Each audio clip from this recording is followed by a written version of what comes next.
Hey guys, welcome back to the channel. Hope y'all grinding well in Warframe and also doing pretty well in life. At some point you guys might even have to start saying, welcome back to your own channel, you bastard. Where ya been? Long story short, I've been working on stuff completely unrelated to Warframe. Pretty important to me. I know it sounds like a weak ass excuse, but you guys will probably know if what I'm working on right now ever takes off. And speaking of things taking off, we are like about 20 subs away from hitting 1K.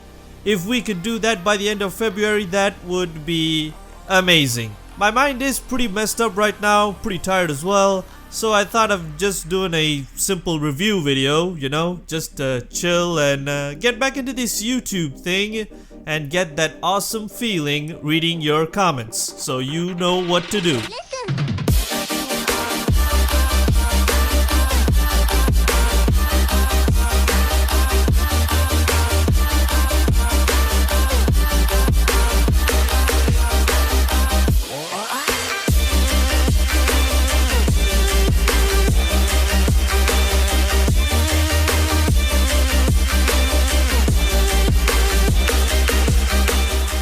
Polearms have not always been my absolute favorite weapon type in Warframe. At least back when I was a Mastery Rank 3 idiot, I thought polearms were dumb.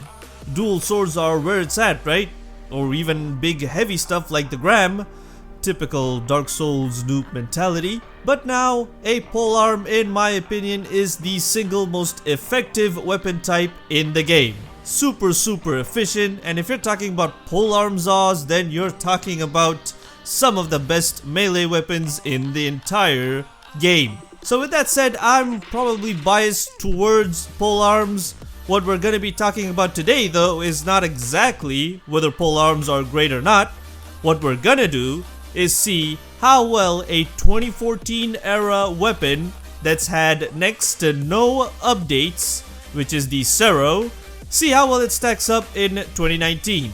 The Serro is apparently also a polearm. We are reviewing a Mastery Rank 2 weapon here. I want to be as positive as possible and not bash it just because it can do endgame or level 200 enemies, which it may or may not be able to do. Let's find out. Of course, I always talk about the looks first.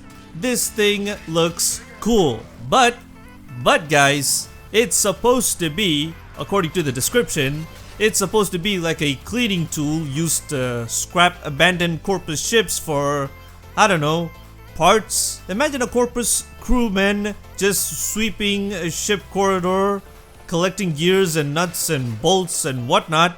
Sounds like they're pretty budget conscious, or they realize the importance of recycling. Remember to recycle, kiddos. Anyway, it's more of a tool you'd find in a space janitor's locker next to a picture of, I don't know, Kayla the Thame, than a deadly weapon to use in a war. I mean, the blades you see here look like windscreen wipers. They're supposed to be electrified razor blades, I guess, but yeah. This thing looks weird, but it's also pretty cool. I want to give it a 7, but I also want to give it an 8. I am so conflicted right now. Anyway, looks are not what matter here, at least in this video.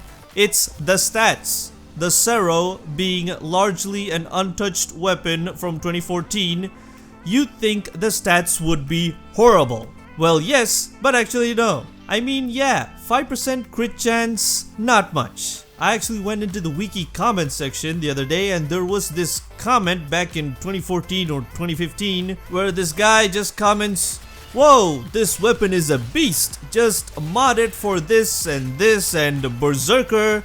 I was like, yeah, sure, Berserker. And that was pretty much the reaction from this other guy who replied to the Berserker dude, and the Berserker guy goes on to respond with, well, this thing has a pretty good range. It could easily hit 5 enemies in a swing, which effectively means 25% crit chance. I was like, what the sir? That is not how it works. I mean, if you really want to use Berserker, because a lot of people hate slow weapons, I have a build you could try, but basically 5% crit chance suddenly becomes 25% effectively. I know, polearms have this unique trait where they kinda hit twice in one swing or one push of the attack command, but that definitely does not mean you get a 10% crit chance. No, that's not how it works. So before I start ranting on that, let's just move on to the other stats. 25% status is pretty good actually for a 2014 weapon. I mean, for a 2019 weapon even. You won't exactly hit 100% status easy with all 4 dual stat elemental mods. You can get up to 85% with those, but with drifting contact or something similar, you could get it up to 95%, I think, which is enough in my opinion. But that's where the good stuff ends, because in terms of damage, the Serro only deals electricity.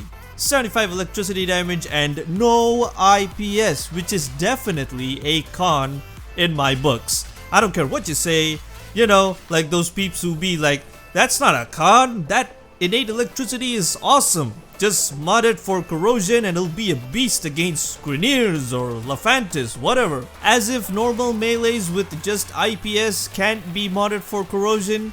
So yeah, if you're a regular here, you know how the power and speed tests go. You'd also know that stuff with innate electricity don't generally fare too well here unless they got IPS as well. So does that mean the Serro is gonna suck? Well, yes, but actually no. Oh yeah, I used that meme twice in a video. It's actually not bad. Now first off, I did not include the results for the power test with the Serro because due to how polearms hit and their unique hitboxes, I kept breaking the Noxus glass helmet. There was no way to prevent this, and it would be pretty unfair to compare any result from the Serro against other weapons because, as you know, the Noxus resistance is lowest around the head. Exposing it meant the Serro had an easier time of completing the power test, but even then, it still took way more than 30 seconds. Somewhere around 35 to 38, so yeah. If I were to successfully test the Serro without breaking the Noxus helmet, it would probably go past the 40-second mark, and as we all know, that's an instant fail. But I'm not gonna call it a fail on this one, I'm just gonna omit the result from the charts. My testing methodology ain't perfect, and I don't think any testing methodology can be perfect for all weapons because of the nature of Warframe. Still, I believe mine is the best and most consistent. Right, moving to the speed test. Fortunately, we were able to get in a fairly low variance set of results. The Serro doesn't do too badly, actually. 13.61 seconds, which is, yeah, slower than a gram, but then again, this is a Mastery Rank 2 weapon. Not too bad considering no IPS. Probably would have dipped lower into the 10-second range if it did have IPS though, or slash at least. So far, on paper, it seems decent. Not exactly shit, but can the same be said in practice? Well, if you're looking to play the Serro, I'd say go with a status build, you know, the typical condition overload stuff. Makes sense. Nothing to do with that 5% crit chance. Or guys, if you really want speed and crits and you really want to cosplay as a space janitor or something, you really like the looks of the Serro. I mean, even though this is a Mastery Rank 2 weapon, only players way past that would be able to maximize its potential with more mods and resources and stuff. So it would kind of bother me if you'd want to go with this over a Zaw for, I don't know, endgame or level 200 enemies. That would be kinda insane. Why would you do that? It could be possible, it could be doable, but I do not recommend it personally. Still, for the sake of appealing to the masses, try out this build and you'll be dealing speedy crits no problem. The catch? You'll need to be sliding a lot. Now, I don't understand why people hate Meme Strike or hate the people who use Meme Strike.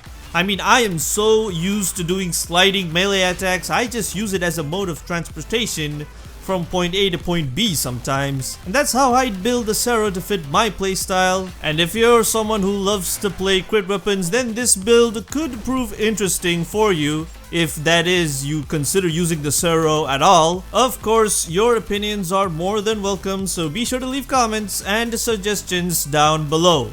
Take this opportunity and become extra content. So yeah, holds up surprisingly well in 2019, this thing. That's probably why it doesn't need a rework. I don't know how Warframe was like in 2014. I've only been playing for like 7 months now. Yeah, I guess the Serro must have been hot back then, but right now you don't see it in public lobbies at all. All you see are those Tatacore idiots who love to break everything, causing lockdowns, which means you gotta go hack the alarms, all while blinding the heck out of you. That's not a melee weapon, I know, discussion for another day. Also, did I mention I sold a good Riven I had for the Serro? It was a Chronicron, which means extra attack speed and crit chance. I know the crit chance seems kind of worthless, but with the meme strike build, it could have done wonders, you know? I sold it anyway because I'm already convinced for life with my Zaw. That's all for now. If you found this video helpful or even cool, then be sure to hit like and subscribe. Join us, yo, and be part of the pre-1K subs OG gang. Sounds like a cringy high school cult that the kids would create, but yeah, at least I don't have to do Fortnite videos anymore. Thanks so much for watching, my dudes, and I'll see you in the next video.